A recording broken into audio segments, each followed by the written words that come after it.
पिताजी जल्दी चलिए, वरना मैं आज स्कूल में देरी से पहुंचूंगा। मेरी टीचर बहुत गुस्सा करती है। हाँ हाँ बेटा, अभी चलते हैं, बस 2 मिनट रुको। तभी रमेश की पत्नी कमरे से बाहर आती है और रमेश से कहती है, सुनिए जी, आज शाम को आप ऑफिस से जरा जल्दी घर आ जाइएगा। याद है ना, आज आपको मुझे शॉपिंग कराने के लिए लेकर जाना है। अरे भाग्यवान, इस महीने हाथ जरा तंग है। मेरी मानो तो शॉपिंग का विचार कुछ दिनों के लिए अपने दिमाग से निकाल ही दो। मैं तुम्हें अगले महीने पक्का शॉपिंग कराने ले जाऊंगा। अभी मुझे चलना चाहिए, वरना राजू को स्कूल पहुंचने में देर हो जाएगी। देखिए जी, अब आपके ये बहाने पुराने हो चुके हैं। मैं कुछ नहीं जानती। आज शाम को मुझे शॉपिंग करने जाना है, मतलब जाना है। आगे आपकी मर्जी। अच्छा ठीक है भाग्यवान, अब तुम पूरा घर सर पर मत उठाओ, मैं कुछ करता हूँ। इतना कहकर रमेश अपने बेटे राजू को लेकर वहां से चला जाता है। घर से निकलने के लिए रमेश जैसे ही अपनी मोटरसाइकिल शुरू करता है, तभी उसकी माँ उसे आवाज देकर कहती है, अरे रमेश, आज शाम को मुझे कुछ पैसे दे देना। याद है ना, मैंने तुझसे कहा था कि मुझे मंदिर में चढ़ावा चढ़ाना है। अरे माँ, मेरी तनख्वाह आने में अभी 10 दिन बचे हैं। अभी मेरे पास बिल्कुल पैसे नहीं है। हाँ, मेरी तनख्वाह मिलते ही मैं तुम्हें पैसे दे दूंगा। रमेश की माँ चिढ़कर कहती हैं, अरे तेरा दिमाग तो खराब नहीं हो गया? मैंने तेरे भरोसे मंदिर के पुजारी जी से वादा कर दिया है और तू कह रहा है कि पैसे नहीं है। अब मैं पुजारी जी को क्या जवाब दूंगी? तुझे तो मेरी इज्जत की भी कुछ परवाह नहीं है।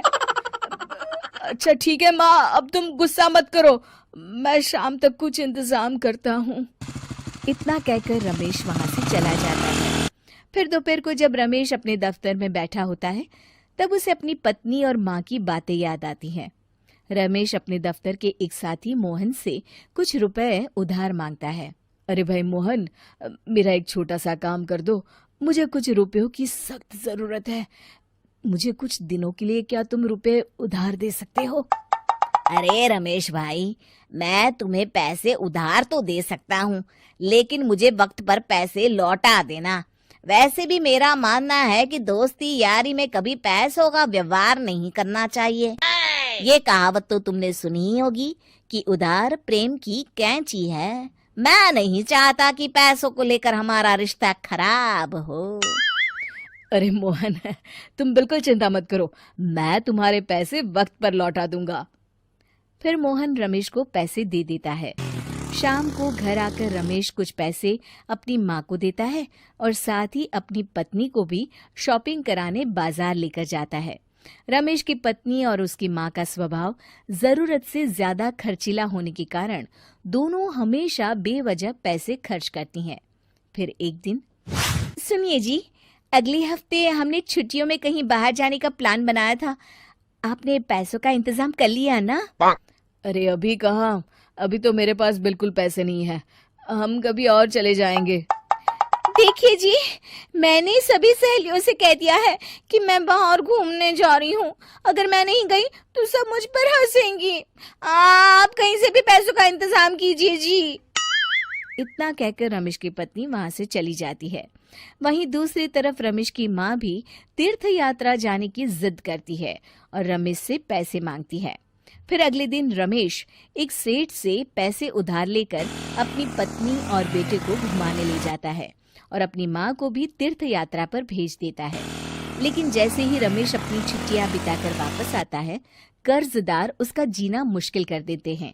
इतना ज्यादा कर्ज एक साथ अपने ऊपर देख रमेश काफी परेशान रहने लगता है। फिर एक दिन राजू की स्कूल की फीस वक्त पर न भर पाने के कारण रमेश को स्कूल में बुलाया जाता है। स्कूल के प्रिंसिपल साहब रमेश को सख्त हिदायत देते हैं कि अगर वक्त पर स्कूल की फीस नहीं भरी गई तो उनके बेटे का नाम स्कूल से काट दिया जाएगा। अपने बेटे की स्कूल की फीस भरने के लिए रमेश अपने दोस्त गिरधारी से कुछ पैसे उधार ले लेता है और स्कूल की फीस भर देता है। रमेश की माँ और उसकी पत्नी खर्चे और घर की जिम्मेदारी संभालते संभालते धीरे धीरे रमेश पूरी तरह कर्ज में डूब जाता है और तभी एक दिन दफ्तर में काम करते समय रमेश की तबीयत अचानक बिगड़ जाती है और वो बेहोश होकर गिर पड़ता है। उसे जल्दी से पास के एक अस्पताल में भर्ती कराया जाता है। रमेश के घर वालों को ये बात पता चल जाती है तो वे सभी अस्पताल पहुंचते हैं। अस्पताल के डॉक्टर साहब उन्हें बताते हैं, देखिए, देर रात तक जागने और जरूरत से ज्यादा काम करने की वजह से इन्हें चक्कर आ गया था। बेहतर यही होगा कि इन्हें कुछ दिनों के लिए पूरी तरह आराम करने दिया जाए।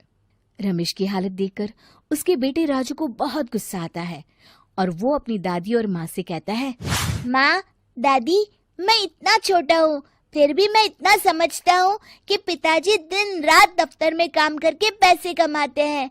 पिताजी अकेला पूरा घर संभालते हैं और आप दोनों अपने फिजूल के खर्चों के लिए उन पर दबाव डालते रहते हैं। आज पिताजी की हालत के जिम्मेदार तो आप दोनों हैं। राजू की समझदारी भरी बातें सुनकर रमेश की माँ और पत्नी को अपनी गलती का एहसास होता है और दोनों की आंखों में आंसू आ जाते हैं। फिर कुछ दिनों के बाद रमेश की तबीयत एकदम अच्छी हो जाती है और वो पहले की तरह अपने काम पर जाने लगता है। रमेश की माँ और पत्नी अब उसे किसी प्रकार की कोई तकलीफ नहीं देते और ना ही उससे किसी चीज की मांग करते हैं। फिर देखते ही देखते रमेश अपने कर्ज के सारे पैसे चुका देता है। उसकी जिंदगी पहले की तरह अच्छी हो जाती है और वो अपने परिवार के साथ खुशी खुशी रहने लगता है। शिक्षा, हमारे रिश्ते एक तराजू की तरह होते हैं जिसकी दोनों ओर जिम्मेदारी और समझदारी का वजन बराबर होना चाहिए।